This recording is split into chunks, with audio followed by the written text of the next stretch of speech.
L'invité du jour, animé par Aurélie Véron.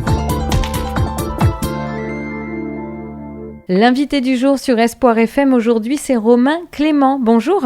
Bonjour, merci pour l'invitation. Déjà, je vous souhaite une très belle et heureuse année 2026. Et justement, on va faire un petit point sur cette année qui arrive, puisque vous êtes le directeur artistique de l'Espace de l'Albret. Donc, qui dit nouvelle année, dit plein de spectacles à venir aussi, forcément. On va parler ensemble de cette programmation 2026. Juste avant, est-ce que vous pouvez rappeler à nos auditeurs l'Espace d'Albret? Est-ce que c'est possible de le présenter? Oui, alors l'Espace d'Albret, donc c'est une salle de spectacle qui est située à Nérac avec un projet à la fois de diffusion de spectacles, de soutien à la création, d'éducation artistique et culturelle, et un projet culturel donc qui est porté par la ville de Nérac. D'accord, donc voilà, on a plein de choses à dire, je pense, dans cette émission. Dans un premier temps, donc pour présenter cette programmation 2026, est-ce qu'il y a un fil rouge? Est-ce qu'il y a une ligne pour cette année 2026? Disons que dans la manière dont on construit les saisons, on essaie toujours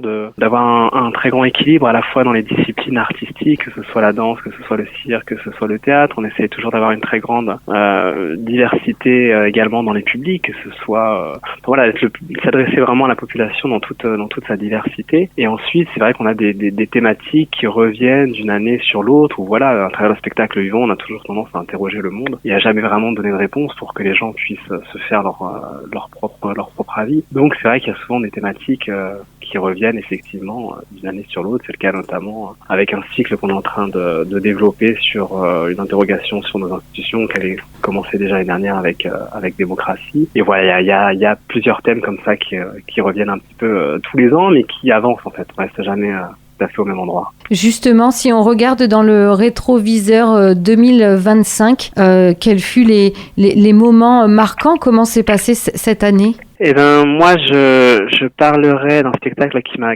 vraiment marqué, qui est le diptyque de Raphaël Boitel, compagnie L'Oublié, qui est du cirque contemporain avec vraiment un travail absolument incroyable sur le corps, sur la lumière, qui moi m'a vraiment beaucoup marqué. D'ailleurs, je suis pas le seul parce qu'on a eu des retours assez dithyrambiques sur ce spectacle, enfin sur ces spectacles, parce qu'il y en a eu deux, La Bête Noire et Petite Reine. Puis voilà, une saison c'est toujours fait de très nombreux rendez-vous. Alors forcément, il y en a qui sont plus marquants que d'autres, suivant les goûts des uns et des autres. Mais voilà, s'il y a un spectacle que je devais mettre en lumière sur ce début de saison, ce serait La Bête Noire de Raphaël Boitel. Alors allons-y, commençons pour cette programmation 2026.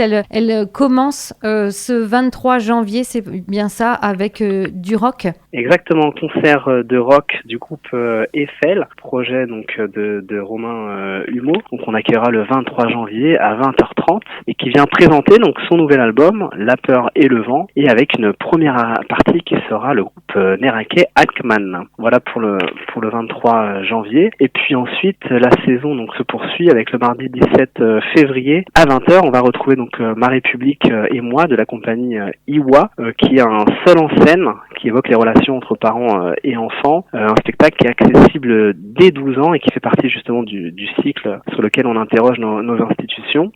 Ensuite, le 27 février, donc on accueille une compagnie de l'île de la Réunion qui s'appelle Ziguilé, avec un spectacle qui s'appelle Teint Tout, qui est vraiment une invitation à ralentir, à retrouver le goût de la créativité. C'est un spectacle de cirque familial, on peut vraiment le découvrir à partir de 4 ans, et avec la particularité d'avoir aussi des ateliers de cirque parents-enfants qui sont menés directement par les interprètes de la compagnie, donc le 25 février, et qui sont gratuits à partir du moment où vous avez une place pour le spectacle. Donc voilà, des acrobates, du tissu aérien, avec une compagnie que les Nérakais et les habitants du territoire connaissent bien, puisqu'ils avaient joué un spectacle en 2022, qui avait donc le nom de la compagnie qui s'appelle Ziguilé. Ensuite, donc le 21 mars, donc on aura une compagnie qui s'appelle Etchwenkasa, qui était déjà venue aussi l'année dernière présenter le spectacle Blanche, qui avait beaucoup marqué le territoire. Et là, cette année, donc ils viennent présenter une nouvelle création, c'est un diptyque, donc 2 spectacles le même soir, qui s'appelle donc Nom de code Marichi Weou, et qui est inspiré à la fois voilà de l'histoire du Chili et notamment de la dictature de Pinochet, et qui va interroger les phénomènes de résistance à la fois sur ceux qui restent présents sous une dictature, et dans une seconde partie ceux qui partent sur les routes de l'exil, avec notamment une famille qui arrive dans le Lot-et-Garonne. Donc là on est sur du théâtre, sur des écritures contemporaines, sur des formes assez grosses. Il y a quand même 8 comédiens en plateau, on a des grands décors de cinéma, c'est assez impressionnant.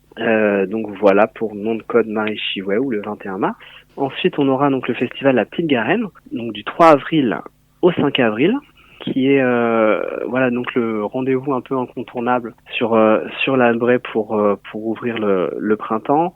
Donc qui tombe toujours sur le premier week-end des vacances de Pâques. Voilà, vraiment 3 jours de festivités avec de très nombreux spectacles, à peu près une dizaine de compagnies, avec du cirque, des arts de la rue, des concerts, des installations monumentales, une soirée aussi qui est dédiée à la jeunesse le vendredi, et puis un spectacle, un festival très très familial dans son ensemble, avec toujours cette articulation entre spectacle vivant et écologie, et donc la présence de très nombreuses associations locales et départementales qui travaillent sur ces thématiques de l'écologie. Voilà, avec une programmation qui sera annoncé dans les prochaines semaines, prochains mois. Voilà, c'est un festival sur lequel on recherche toujours des bénévoles, des hébergeurs, et qui est vraiment pas seulement pour la population, mais qui est vraiment construit avec la population. Donc n'hésitez pas à nous rejoindre si ça vous intéresse. On sera ravis de vous accueillir. Et puis ensuite, donc on continue le 12 mai avec un second concert des musiciens du Louvre.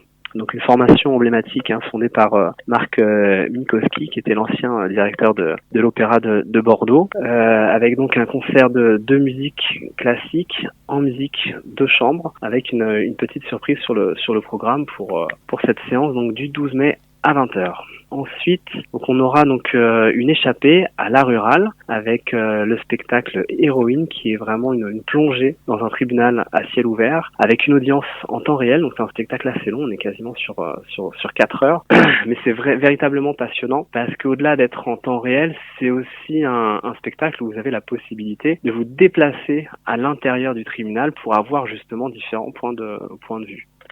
Et c'est un spectacle donc qui est programmé en partenariat avec la rurale et qui fait partie de la 3e étape d'un projet de territoire qui est beaucoup plus ample, et qui est vraiment une plongée à l'intérieur du répertoire de cette compagnie, les Arroseurs, qui est une compagnie de l'Hérault qui est installée en milieu rural et qui vraiment travaille un théâtre documentaire à partir de témoignages, à partir d'une approche ethnographique.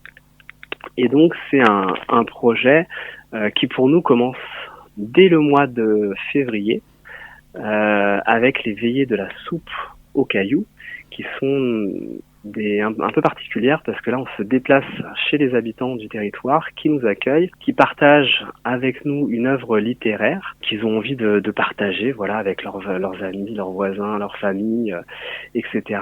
Et la compagnie vient pimenter en fait cette lecture avec des artistes, ça peut être des peintres, des danseurs, des comédiens, etc. Voilà pour ce projet de territoire. Et ensuite il y aura un deuxième focus le temps du festival de la Petite Garenne, avec une présentation d'un autre spectacle qui s'appelle Croire aux fauves, et qui a aussi la particularité d'être un spectacle en déambulation en forêt la nuit, qui est vraiment impressionnant. Voilà pour ce projet avec la compagnie Les Arroseurs, qui va donc nous suivre tout au long de l'année jusqu'au mois de mai. Et puis ensuite, donc le 21, toujours au mois de mai, on va accueillir le spectacle Oum de Fouad Boussouf, qui est un chorégraphe qui est déjà venu aussi à l'espace d'Albret, c'était en 2021, si ma mémoire est bonne, avec le spectacle Nas à l'époque. Et là, donc pour cette nouvelle création, c'est un hommage à la chanteuse égyptienne Kalthoum, qui est vraiment un monument de la musique égyptienne, qui a vraiment eu une très très grande importance sur quasiment un demi-siècle. Et là, donc, alors par contre, on est vraiment sur un concert, un spectacle à la fois vraiment, on est à mi-chemin entre la danse contemporaine et la danse orientale, avec quelque chose de très rythmé, qui est vraiment un travail absolument incroyable que je vous invite à découvrir. Et là aussi, c'est un spectacle sur lequel vous avez la possibilité de faire des masterclass, à la fois de danse et de musique, de percussion exactement, avec les interprètes du spectacle, et qui est également gratuit sur inscription. À partir du moment où vous avez une place pour le spectacle, vous avez accès à ces masterclass. Donc c'est 2 heures de travail avec les interprètes, avec les artistes, à la fois en musique et en danse, et 1 heure où tout le monde se retrouve. Voilà, donc ça va vraiment être chouette, puis ça pousse aussi à la pratique artistique, ne pas seulement être spectateur d'une salle de spectacle, mais aussi être vraiment dans la pratique avec des artistes professionnels. Et pour finir cette saison, donc ce sera donc le 11 juin, la dernière date, on accueille le spectacle Globule de la compagnie Le Clan des Songes qui vient d'Occitanie. Et là, on est vraiment donc sur un spectacle très jeune public, on est à partir de 3 ans, un spectacle à partager en famille, mais vraiment accessible très très jeune, sur du théâtre d'ombre, théâtre d'objets et d'images, avec une poésie visuelle où l'imaginaire reprend vraiment ses droits. C'est vraiment une petite poésie pour finir la saison. Donc voilà, n'hésitez pas à venir en famille sur ce spectacle qui clôturera la saison 25-26. Oui, donc on le voit, une programmation riche pour tout public et un vrai lien avec les artistes aussi, dont certains sont en résidence en fait. C'est vraiment créer du lien, cette programmation.